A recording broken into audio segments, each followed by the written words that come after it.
Side tonight, celebrating Black History Month. The U.S. has grown more diverse over the years, but one place it seems to be lacking is in our national parks. There are 419 national parks in the U.S. They're visited by hundreds of millions of people every year. A study published in the Journal of Leisure Research in 2021 showed African Americans and Hispanic Americans made up less than 10% of those visitors. And researchers at NC State say it's due in part to structural patterns of injustice in the creation and history of public parks in the U.S. You probably could link it back to slavery and the aspects of what the tree meant to a black man. So I know I was always taught, or whether it was good or bad, black folks don't camp, we don't go swimming, we don't do canoeing. That's white folks stuff.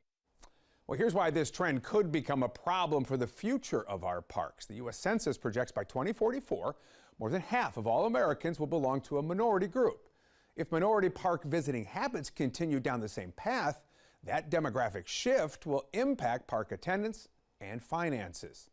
We have to then wonder what will become of our national parks. Well, a group formed here in Charlotte is going against the grain, encouraging black women to get out on the trails. Natisha Lance spoke with the group's founder, and it is tonight's cover story.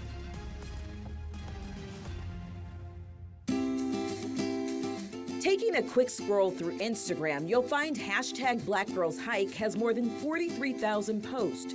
The numbers aren't huge, but it's enough to show black girls do hike. I like showing them that we do. Malika White is a hiker. Each time she steps out for a hike, I feel peace. all her worries wash away. Clarity. I get a lot of clarity when I'm out there. Good afternoon, ladies. This is going to be maybe 2 miles. She started hitting the trails about 6 years ago with coworkers as a way to lose weight. And we started going to Crowder's Mountain often. And that's where it began. To keep her crew encouraged, she started a Facebook group called Black Girls Do Hike. I feel like black women don't hike as much. And I wanted to be able to bring black women into nature. In a few years, that Facebook page grew from a small group of colleagues to 1,300 members. Kept growing and growing, and then just to see how it's benefiting more and more, I'm like, I was chosen to do this. I'm gonna do it. Malika posts a hike date twice a month on the Facebook page for women in the group to come together. Each hike pulls in about 24 people, each time adding new faces. Coming here was like one of the first things in 2025. I like ripped the Band-Aid off and was like, I've been wanting to do this, I'm gonna do it. White says the walks are about more than just clocking miles.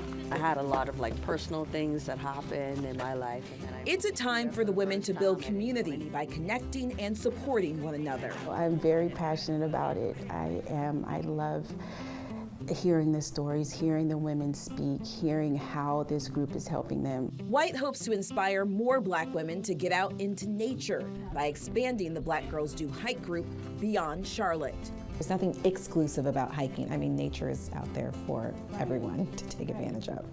It is for everyone, but we, as black women, we got to get out there. We have to get out there and see and receive all the benefits that it has to help us to navigate our lives. We go through so much on a daily basis. We endure so much, we carry so much. It's the opportunity to release, let it go, so that we can move forward in our life and live our lives at its fullest. Natisha Lance for On Your Side Tonight. Great story, Natisha. Thank you. But you just relax, just watching the pictures go by. To find out about the hiking events, you can check out the Black Girls Do Hike Facebook page. And you can hear more stories from your community in the WBTV special, The Hands That Build, Stories of Resilience and Triumph.